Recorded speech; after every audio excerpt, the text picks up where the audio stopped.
भाजपा विधायक हरभजन सिंह चीमा ने एयरपोर्ट के लिए पंतनगर विश्वविद्यालय की भूमि का अधिग्रहण करने को किसानों के हित में गलत बताया। वहीं 2022 के चुनावों में दावेदारी करने के सवाल पर विधायक चीमा बोले, उन्होंने कभी भी दावेदारी नहीं की है, उन्हें टिकट खुद ही मिल जाता है।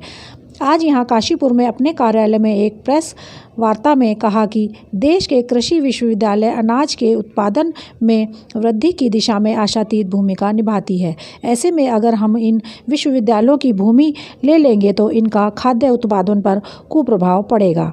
इससे पहले भी कृषि विश्वविद्यालयों की भूमि का अधिग्रहण किया गया है। उन्होंने कहा कि एयरपोर्ट के लिए पंतनगर विश्वविद्यालय की भूमि नहीं ली जानी चाहिए। विधायक चीमा ने कहा कि रामनगर रोड स्थित सिडकुल की 800 एकड़ से अधिक भूमि पर उत्तराखंड हाई कोर्ट को स्थानांतरित किया जाना चाहिए। उन्होंने कहा कि इससे पहले भी वह यह मांग कर चुके हैं। धान की खरीद का सरकारी एजेंसियों द्वारा भुगतान अब तक नहीं किए जाने पर उन्होंने विधायक चीमा ने कहा कि 55,000 कुंतल धान सरकार को गोदामों में जा चुका है, लेकिन भुगतान नहीं हो पाया है। मेरी जानकारी में आया है कि एक इंटरनेशनल एयरपोर्ट हमारे उत्तराखंड प्रदेश को स्वीकृत हुआ है, जिसके लिए भूमि का जो चयन किया जा रहा है या कुछ किया जा चुका है, उसमें लगभग 150 एकड़ भूमि पंतनगर यूनिवर्सिटी की भी आती है। मैं ये चाहता हूँ कि पंतनगर यूनिवर्सिटी, क्योंकि अनाज के क्षेत्र में भी एक देन है, उसकी देन से ही आज हम लगभग सवा अरब की हमारी जो आबादी है वो सबको अनाज खाने के लिए मिल रहा है और बल्कि सरप्लस हो रहा है। इसलिए पंतनगर यूनिवर्सिटी की ज़मीन जो है वो ना दे करके आसपास से दूसरे भूभाग को मिला करके उसकी ज़मीन पूरी की जाए। आप हम सब जानते हैं कि किसान ने बड़ी मुश्किल से धान की खेती करते हुए धान पैदा किया, और धान यहाँ पर जो बेचा गया उसमें पहले से शुरू में जो किसान आते रहे उनको गवर्नमेंट की जो खरीद की एजेंसी थी वो 6R काट करके देती थी, जिसके आधार पर भुगतान होना था, तो उनका भी अभी तक भुगतान नहीं हुआ। और दूसरा, कुछ किसान ऐसे रहे जो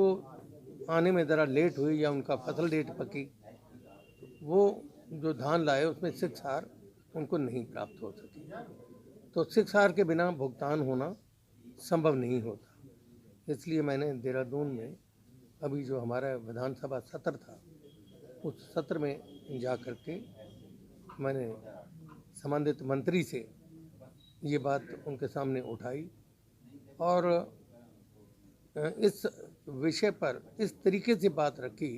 कि माननीय मंत्री जी को उसी समय संबंधित अधिकारियों को बुला करके उनसे मीटिंग लेनी पड़ी। उन्होंने मीटिंग लेने के बाद वो संतुष्ट हुए कि ये कमी रही है, ये 6R जो नहीं कटे हैं अब दोबारा 6R काट दिए जाएं, इसके लिए हमें माननीय मुख्यमंत्री जी से हमें संतुष्टि लेनी पड़ेगी। बीमार थे और वो उस समय कि जब से नैनीताल में हाई कोर्ट बना है तब से नैनीताल, जिसका नाम सारी दुनिया में था, लोग दूर दूर से नैनीताल में गर्मियों के दिनों में आया करते थे और गर्मियों में जगह नहीं मिलती थी इतना, यहाँ पर लोग बॉम्बे से दूर दूर प्रदेशों से देशों से